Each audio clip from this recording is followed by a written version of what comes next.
따라서 결혼에 관해서 그 고린도서를 읽다가 제가 이게 도대체 몇 절까지 가나 그러고 보니까 40절, 지금 7장 말씀이 40절에 해당됩니다. 그러면 그 다음 뭐 8장, 9장, 뭐 10장 제가 장절을 봤는데 40절이 안 넘어가요. 다 40절 이하입니다. 그 얘기는 무슨 얘기냐? 사도 바울이 이 결혼 문제에 대해서 굉장히 길게 장을 활용해서 쓰고 있다는 겁니다. 쓸 내용이 많았던 거죠. 반대로 생각하면 문제가 많았던 겁니다. 고린도 교회의 이 결혼에 관한 문제 때문에 정리가 안 되고 참 복잡했다 그런 얘기입니다. 독신한다 그러면서 그 몸으로 죄 짓는 거를 죄라고 생각하지 아니하고 믿는 사람이나 안 믿는 사람이나 개념 없이 그냥 쾌락을 즐기면서 그냥 살면서 뭐 그렇게 해도 되는 것처럼 살고 있는 고린도 교인들. 그래서 고린도 교인들이 결혼에 관한 어떻게 우리가 결혼 생활을 해야 됩니까? 라고 물을 때 바울이 지금 정리해 준 내용입니다. 아주 자세하게 아주 그 구체적으로 설명하고 있는데 우리 믿는 성도들이 결혼에 관하여 어떻게 해야 되지? 그러면 여기 읽으면 돼요. 답이 아주 똑 떨어지게 써 있습니다. 붙이고 뺄 게 없어요. 이 말씀을 사도 바울이 이렇게 정리하면서 하나님께서 말씀한 건 하나님께서 말씀한 대로, 내 생각은 내 생각, 이것도 구별해 놨어요. 이건 내 생각이야. 이건 하나님이 하신 명령이야. 이거는 하나님이 하신 명령이기 때문에 이거는 뭐 선택의 여지가 없어. 이거는 내가 얘기하는 거니까 뭐 선택은 가능하지만 이렇게 하는 게 좋은 거야. 이렇게 지금 설명한 겁니다. 그러니까 사도 바울이 아주 명확하게 하나님이 하신 말씀과 자기 생각까지 구별해 가면서 결혼에 대한 이야기를 하고 있다.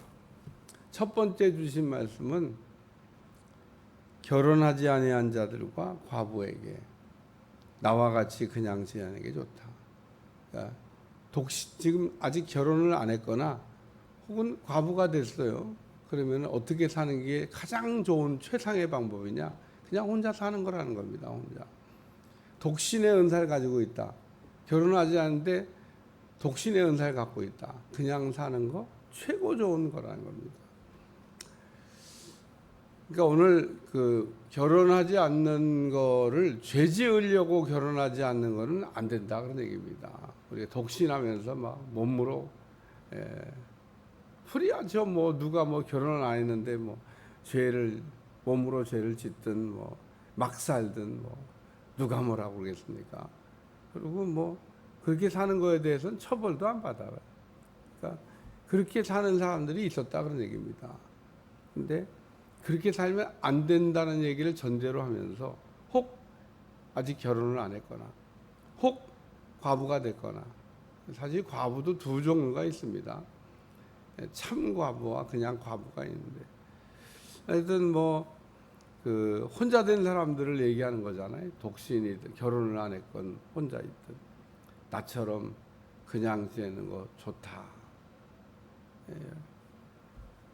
나와 같이 그냥 지내는 게 좋다. 뭐 하나님의 영광을 위하여 혼자 됐는데 뭐 결혼을 못해서 혼자가 됐든 사별해서 혼자가 됐든 뭐 그냥 하나님을 위해서 그냥 그러면은 가장 좋은 거죠. 우리가 뭐 결혼하고도 뭐 그럴 수 있습니다만은 어쨌든 혼자가 됐는데 만일 절제할 수 없거든 결혼하라. 정욕이 불타는 것보다 결혼하는 게 나아. 이건 이제 정욕이 불같이 일어나서 몸으로 죄를 짓고 갔다. 이런 사람은 그냥 결혼하라는 겁니다. 이게 은사를 받지 못하고 절제가 안 되는데 몸으로 죄 짓는 것보다는 결혼해서 차라리 그 부부 생활을 하고 사는 게 낫지 않냐, 그 얘기를 말씀하고 있습니다. 두 번째는 결혼에 대한 명령입니다. 결론부터 얘기하면 결혼한 사람은 갈라서면 안 된다는 겁니다. 이거 하나님이 하신 명령이라는 거예요. 결혼이라고 하는 게 무슨 죄가 아닙니다. 잘못된 게 아닙니다. 결혼 안 하는 게 좋은 거고 뭐 결혼하는 건 나쁜 거냐? 또 이렇게 생각할까봐 제가 부언 설명을 붙이면 결혼은 뭐 하나님이 하라고 한 건데, 근데 바울이 그러나 혼자가 됐으면 혼자 사는 거가 살면서 하나님께 영광을 돌린다 그러면 그것보다 더 좋은 게 없다고 하는 가장 좋은 거를 지금 얘기한 거고, 그러니까 과부가 됐거나 독신인데 하나님의 영광을 위하여 살 수가 있다 그러면 그거보다 더 좋은 일은 없다는 겁니다. 바울이 자기가 독신으로 살아보니까, 베드로가 독신으로 살아보니까, 베드로는 결혼도 했어요. 결혼도 했는데 독신처럼 살았죠. 그러니까 하나님의 영광을 위하여 그렇게 하는 게 뭐 최고의 좋은 거지만, 근데 뭐 결혼을 했어요. 결혼한 게 무슨 죄냐? 결혼은 죄는 아니죠. 결혼은 하나님이 하라고 한 명령인데, 문제는 결혼하고 난 다음에 갈라서는 겁니다. 하나님이 명령하신 건 갈라서면 안 된다는 거예요. 갈라서는 경우가 있냐? 없습니다. 어떤 경우에도 갈라서면 안 되는 겁니다. 이혼하지 말라는, 이게 하나님이 우리에게 하시는 말씀입니다. 그러면 성경에 뭐 이혼하라는 것도 있던데, 그건 하나님이 어쩔 수 없으니까 그냥 이혼하라고 하신 거지 하나님의 본 뜻은 아니라는 거예요. 여러분 자꾸 오해하시면 안 됩니다. 이혼하라는 얘기가 성경에 있지만 그건 하나님의 뜻이 아니라는 겁니다. 왕 세워주셨긴 하지만 하나님의 뜻은 아니라는 겁니다.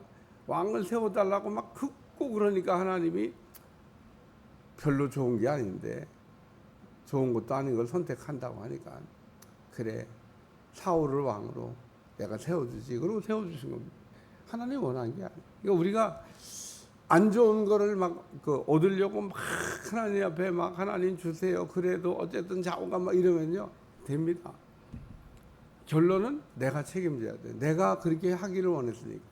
왕 세우고 난 다음부터 이제 문제가 생기는 건 다 이스라엘 백성들이 책임져야 될 일이지 하나님이 그러지 말라고 그랬는데, 하나님이 왕이신데 왕 대신 하나님을 섬기고 살면 왕 대신 하나님께서 모든 것을 해결해 주시죠. 근데 이제 왕이 대리 통치자가 생각을 한다면 그때 이제 걸러야 되는 거예요. 왕을 거쳐서 왕 대신 하나님께. 그래서 왕들이 하다가 이제 문제가 생기면 진짜 왕 대신 하나님께 막 그 벽을 쳐다보고 기도하고 막 그러잖아요. 여기 결혼한 자들에게 내가 명하네. 명하는 자는 내가 아니고 주시라. 내가 명령하는 게 아니라는 거예요. 이건 하나님의 명령이라는 겁니다. 여자는 남편에게서 갈라서지 말고, 만약 갈라섰으면 그대로 지내든지, 갈라섰으면 그냥 살라는 겁니다. 이혼했는데 무슨 또 재혼을 해요. 하지 말라는 겁니다. 또 남편과 화합하든지, 남편도 아내를 버리지 말라. 헤어졌는데 만약에 다시 문제를 해결하려면 본래 그 부부로 돌아가서 같이 살라는 얘기를 지금 하고 있는 겁니다. 세 번째 말씀은 나머지 사람들에게 내가 말하는, 이는 주의 명령이 아니다. 이건 내가 그냥 내 생각을 얘기하는 거다, 그런 얘기입니다. 이제 이거는 믿는 사람과 믿지 않는 사람이 짝이 되어 사는 경우를 얘기하는 겁니다. 믿는 사람과 저희 교회도 보면 남편은 안 믿고 여자만 나오고, 뭐 여자는 남편은 나오고 여자만 나오고, 뭐 이런 경우 제가 봤습니다. 한 사람만 믿는 거죠. 한 사람 안 믿어요. 야, 참 부부가 같이 사이좋게 믿어야 되는데 한 사람은 믿고, 남편은 믿는데 부인이야, 부인은 믿는데 남편이야. 제가 볼 때 어느 쪽이 더 나을까? 둘 다 어렵지만 그래도 여자가 나온 쪽이 나은 것 같아. 남자가 여자를 못 이겨.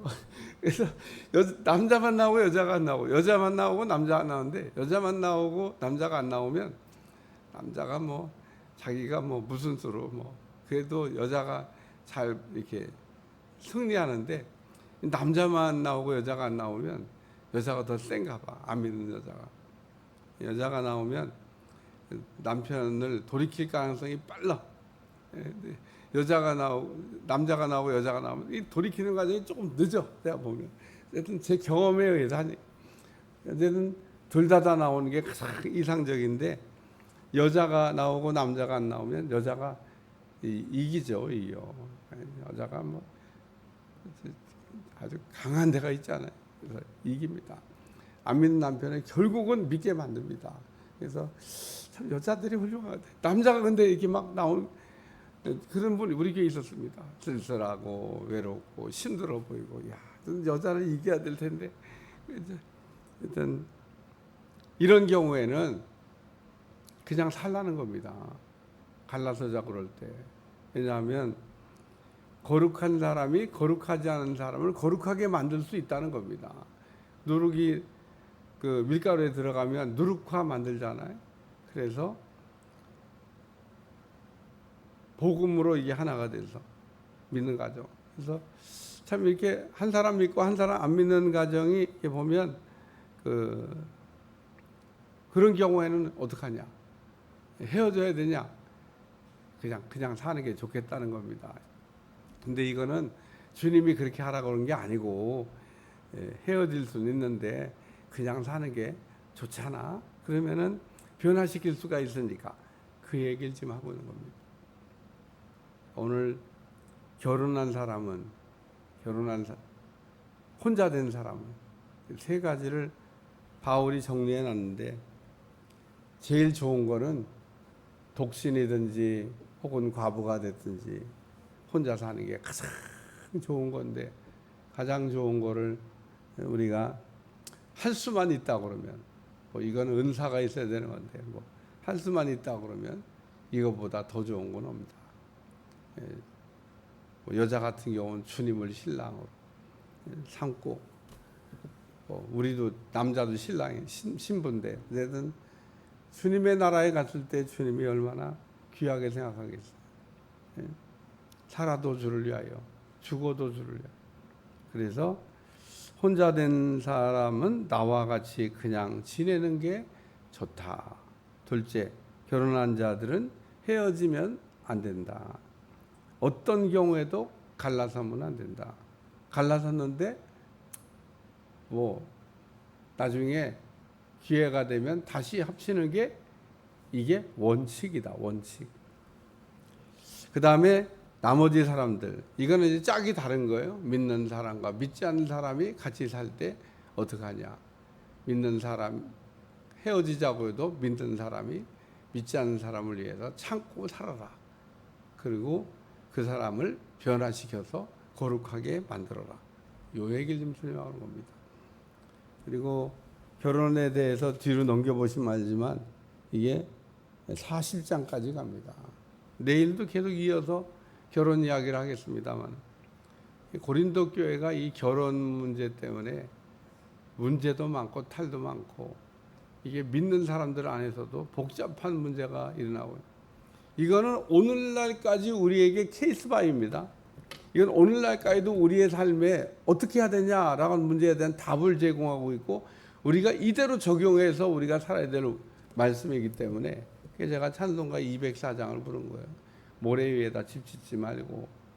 우리가 뭐 다 몰라서 그렇다고 그러는데, 우리가 고린도서 여기를 이렇게 늘 강론할 때마다 이런 뜻으로 말씀하고 있는 걸 잘 기억해 두고, 누가 상담해 오거든 그냥 이렇게 답해 주면 됩니다. 성경에 답이 써놨는데요.